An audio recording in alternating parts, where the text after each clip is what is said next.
Memo Zazueta with RGC Lending, and today I want to go over the cost of waiting for rates to drop. I hear a lot of people staying out of the market because they feel that interest rates are going to drop and they'd like to wait to buy a house until that happens. I don't think that these folks have put enough thought into what happens when rates drop, right? So during an environment where rates are flat and they're not moving, which is the environment that we're in today, they've been in the high sixes to the low sevens for most of the year.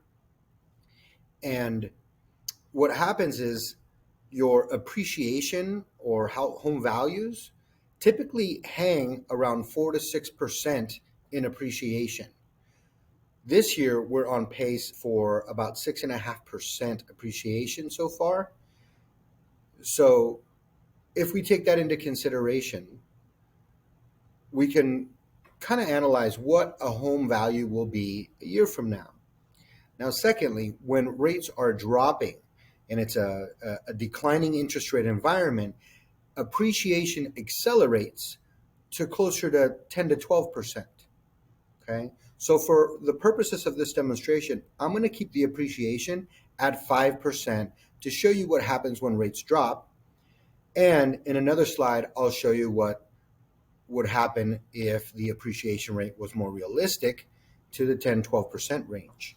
Okay, so today we're going to look at a house that's $500,000 and with a current rate of 7.375 and the payment that we get.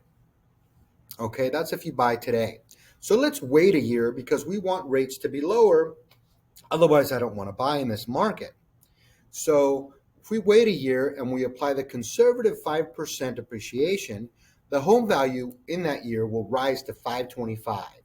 Okay, and let's take the interest rate down 1 whole percentage point down to 6.375. Okay, you'll see that the payment is about $116 lower, which is great. Okay, if we wait 2 years, that home value with the conservative 5% appreciation is going to be worth $550. We take the rate down another percentage point and get our payment, which is $248, better than we did buying today. But what we're not looking at is what we've lost.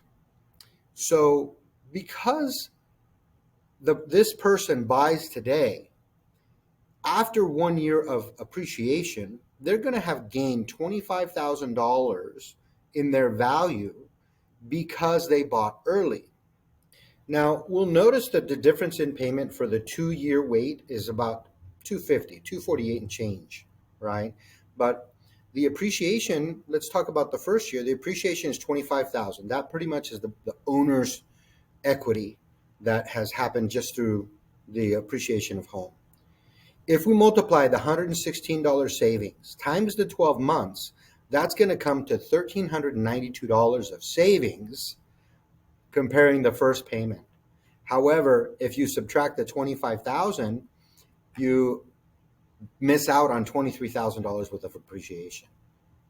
Okay. If we go to the second scenario and we see that the home value has risen 10% because it's 2 years times 5% each, we're at $550. That's $50,000 worth of appreciation for the first guy who the second person who's doing this waiting for 2 years is going to save $250 a month on their payment. However, if you multiply that $248 times 24 months, you're just under $6,000 of savings, but you're passing up $50,000 of appreciation. So the cost of waiting for rates to fall is pretty big. Now, this is at a conservative 5%. I'm going to include another slide in this presentation to show you the realistic 10% appreciation when rates are falling so that you can see the difference and make up your mind whether you feel like you want to pass up on that appreciation or if you're ready to buy now. And don't forget, once those rates do drop, you can refinance to get that interest rate also. So I'm Memo Zazueta with RGC Lending, and this is your cost of waiting for rates to drop.